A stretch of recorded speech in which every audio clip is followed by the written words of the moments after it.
What's up, everybody? Welcome back to 6th Gear Auto. My name is Sam. Today we are going to be doing a video I've been waiting to do for a while.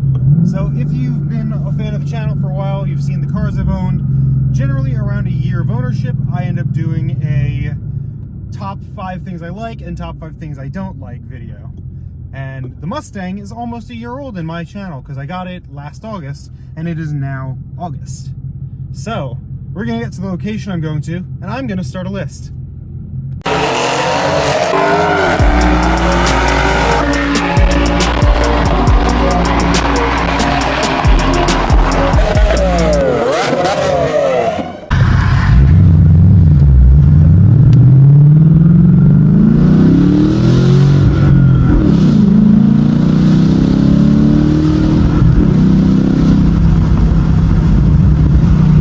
So first things first, number one that I want to say is one of my favorite things about this car, the look.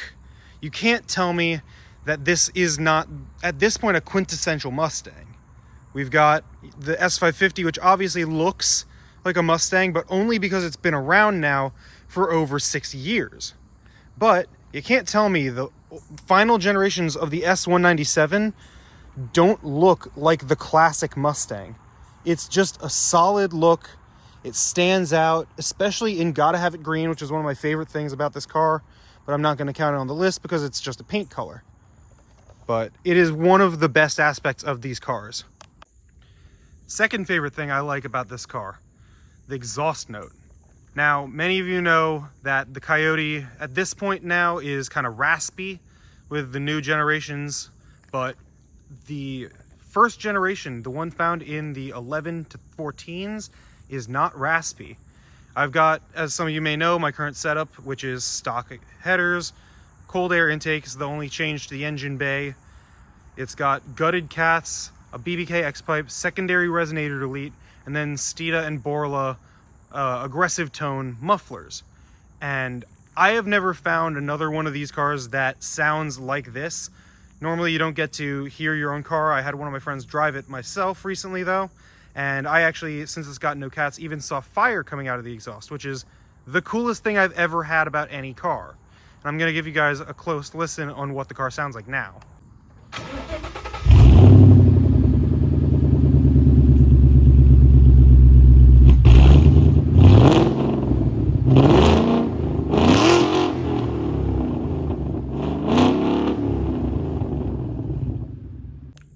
Number 3 of my top favorite things I like, the reliability. Now I know I've said issues with the MT82, I actually still have not fixed second gear, but this car, even with no second gear, has proven itself to be incredibly reliable. I have never been stranded once, I've never had any drivability issues, obviously other than when second gear went, but the car itself has proven itself to be incredibly reliable because even broken, it's more reliable than the Z4 ever was. And the Z4, when it was good, was incredibly tough. So you know what, Ford, you did this car right. It is seriously reliable. My number 4 favorite aspect of the 2014 Mustang GT, how easy it is to customize. Now, I hear a lot of the time that people make Mustangs very much the same because it's very easy to get them to make power. But these cars are so insanely fun to customize because I don't remember who it was, but they described it as pretty much adult Legos. You can piece things together from different generations. You can put the engine from this car into a Fox body or an original first gen Mustang. You can throw in the brakes from the GT500 on a stock V6. You can do a ton with these cars and pretty much do it not for tons of money. Number 5 most favorite thing about this car, the usability. Now, a lot of the time people would assume this car, first of all, not good on gas is their thought because, you know, big V8, and technically since this one's got no cats and a messed up transmission, they'd assume it's not doing too good. But highway driving in 6th gear cruising, it gets about 31 sometimes. And even around town, if you're driving conservatively, you can still get this car to get around 14 miles a gallon, which is incredible for, you know, a 3,500 pound car with a big V8 up front. Additionally, These cars are so usable. I was able to use this car to help me move into my current apartment. I was able to load enough stuff into the trunk and the rear seats to make it actually a very good car for this. So that's the top 5 things I like, but now we get into the fun stuff. The top 5 things I hate about my 2014 Mustang GT. And I'm gonna start number 1 off with a thing I already mentioned, the MT82. Now, for those that don't know what the MT82 is, the MT82 is a 6-speed gearbox made by Getrag, which normally is not a bad thing. The Z4 I had a Getrag 6-speed in it, and it was phenomenal. However, the MT82 was kind of outsourced to a new facility in China, and as a result, kind of scrapped together. So these transmissions are kind of known for blowing up 2nd or 4th gear, or sometimes both if you're really unlucky. Obviously, I blew up 2nd gear. I can't race the car as a result, and I don't have the $2,000 to send it out to Calimer to get it fully rebuilt into a racing box. Number 2 might be a little bit hypocritical, because number 2 is, again, how easy it is to modify. Now, like I said, it is insanely easy to modify this car, but if you're someone like me who the previous cars they've had have not had incredible aftermarket support, like the Z4, you'd assume it would have had it, but since it was the first generation and it was a different motor, they didn't have almost anything for it. And same with the Altima Coupe, and same with the Sentra Spec V. This car, however, has so many options for aftermarket that you get carried away and very quickly can turn a not super expensive list of parts into multiple thousands of dollars in parts and make it quite difficult to afford. Number 3 is the community around Mustangs. And I'm calling out all the people who think it's the fastest car in the world, or the people that try to start beef with all these other people. You can see it on TikTok all the time. The Mustang owners bragging that, you know, they're faster than Camaros or faster than Chargers and Challengers. The automotive community in general is a bit toxic unless you're in, honestly, the British market's the only one that's not super toxic, because it's Jaguar, Lotus, Morgan, stuff like that. But Mustangs go after themselves at this point. I can count way higher than on both hands how many times I've seen different Mustangs or different Shelbys going after other Mustangs on TikTok, on YouTube, things like that. The community is toxic as hell around the Mustang in particular, because so many people now can get them not terribly expensive. This car right there was $22,000. Brand new, this was about $35,000, $36,000, and they're continuing to drop in price, or they will be once the market resets. But it's very easy for people to get a hold of a lot of horsepower now, because horsepower has completely changed.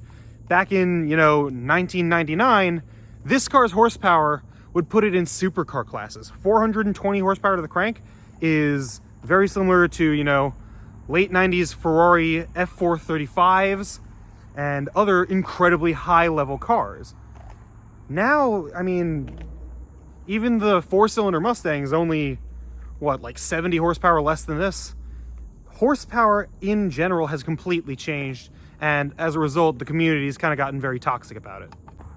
Number 4, and I'm gonna keep going on this topic, the Mustang community in general makes itself into a fool.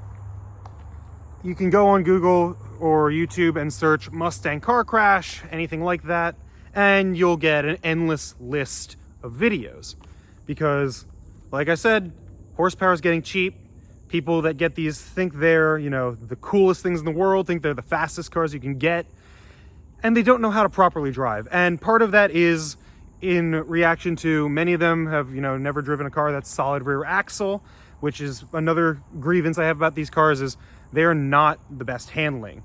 They're not designed for handling. They're good at communicating what's going on with the rear wheels, but they are terrible in terms of handling compared to cars like the Camaro, which were on the Alpha platform that had been built to, be used on Cadillacs, be used on Corvettes, similar vehicles like that, serious sports cars.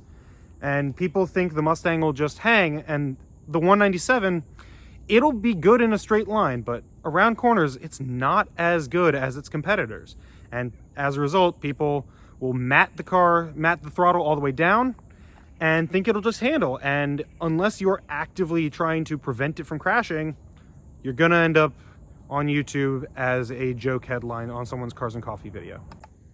And number 5 on things I hate about the Mustang. It's more of just a general thing about these cars. I very much wanted one of these in high school when they first debuted back in 2013 with this color. I graduated 2015 and gotta have it green.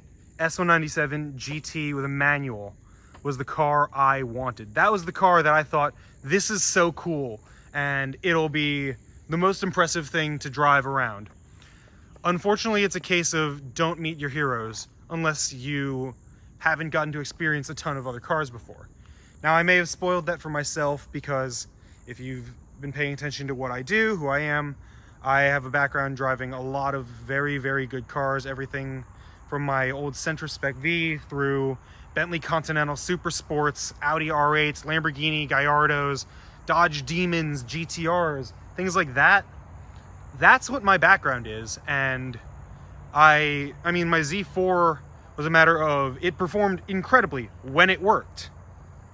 But the Mustang, it just didn't bring that kind of love for me, I guess is what I'm trying to say. It's a phenomenal car, don't get me wrong. It is phenomenal, and you know, with a proper build done on it, it's very easy to make these incredible. But for me, I had all these other experiences with other incredible cars, and I kind of spoiled it for myself in that sense. Don't get me wrong, this car is awesome. I love it. It's actually part of what helped me meet my girlfriend, who still has her EcoBoost Mustang for the time being. But for me, unfortunately, it was a case of don't meet your heroes. On that note, I'm going to end this video. I've wanted to do this video for a while. I wanted to follow my own channel's tradition of waiting a year after buying the car. So 1 year is coming in, I think, about a week or two for this car. I like it. I don't love it. It is very cool. It gets a ton of looks. I mean, as it should. It's neon green and very loud and shoots fire. But it's a very cool car, don't get me wrong. I like it a lot. I just don't love it. If you want something that drives like a classic muscle car, that is the car for you. It 100% is the car for you. It will be more communicative, more responsive than an S550, while having more power than the early 197s with the 4.6 in it. It'll get looks everywhere it goes because it's classic styling. Like I said, I love the way it looks. I love how it sounds. It's just the driving for me. Because I'm used to European sports cars or Nürburgring tested cars. This car's just not. But nonetheless, if you guys like the video, don't forget to like, comment, share, subscribe, do all that good stuff. And I'll see you all in the next video. And also, don't forget to hit that like button, hit that subscribe button, follow me on social, which I'll leave the links to down below, and I'll see you all in the next video. But till then, bye-bye.